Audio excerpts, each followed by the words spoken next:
Bonjour à toutes, bonjour à tous. Je vais vous lire un extrait du cours V50 du professeur Galambos et de J. Stuart Nelson.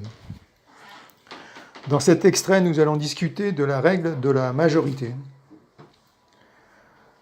La règle de la majorité est un faux concept. Nous avons été soumis à une incroyable fraude. Nous avons été bombardés par une avalanche de collectivisme.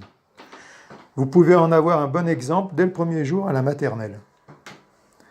Une expérience typique de la maternelle, le premier jour de la classe, l'enseignante du jardin d'enfants dirait « Les enfants, bienvenue à la maternelle. La première chose que je vais vous démontrer, c'est le concept de démocratie. Nous vivons dans une démocratie et je vais vous montrer comment cela fonctionne. L'un des problèmes que nous avons est que nous devons décider si la classe va aller dehors jouer dans le bac à sable ou rester à l'intérieur et jouer avec des cubes. Maintenant, comme je dois superviser toute la classe, c'est soit l'un, soit l'autre. Mais je vais vous donner l'occasion de prendre la décision, et ce sera votre décision, d'accord ? Alors, combien d'entre vous veulent aller jouer dehors dans le bac à sable ? Et combien veulent rester à l'intérieur et jouer avec les cubes ? Bien, les enfants, la décision est prise. Alors, la majorité dit qu'elle veut jouer dans le bac à sable. Donc, tout le monde peut jouer dans le bac à sable. Mesdames et messieurs, ils viennent d'être endoctrinés dès le premier jour de la maternelle. Avec quoi ? Avec une grosse dose de collectivisme. Un concept totalement immoral appelé la règle de la majorité. Le concept le plus vicieux jamais conçu pour contraindre les gens. C'est la règle de la majorité. Et vous en avez reçu une bonne dose dès le premier jour à la maternelle. Je pense que ce genre de choses arrive tout le temps. L'enseignante peut être parfaitement innocente, dans le sens où elle n'est pas méchante, ignorante peut-être, naïve sûrement. Peut-être qu'elle ne sait pas ce qu'elle fait.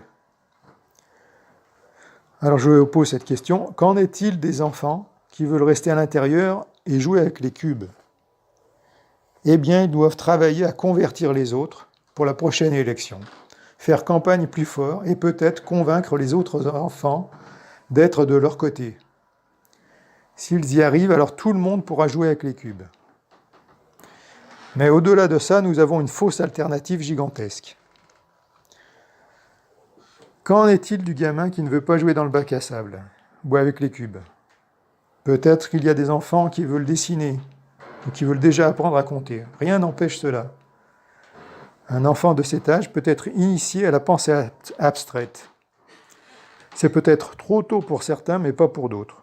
Plus tôt vous apprenez à penser de façon abstraite, plus vous aurez de potentiel pour réussir quelque chose. Et donc, aucun âge n'est trop tôt pour apprendre. Le plus tôt sera le mieux.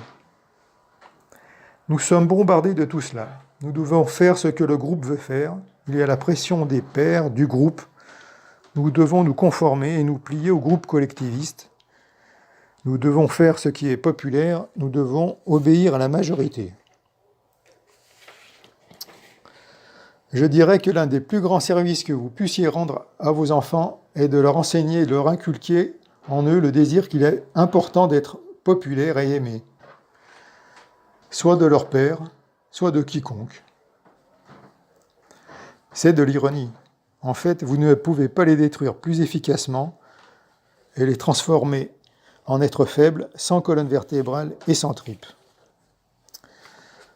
Voilà, c'est un extrait du cours du professeur Galambos qui explique pourquoi les élections avec 51% des voix est une arnaque, en fait. La règle de la majorité est une fraude.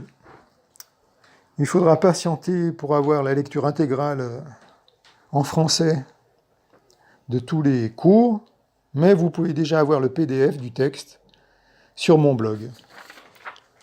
Je mettrai le lien sous la vidéo. À bientôt!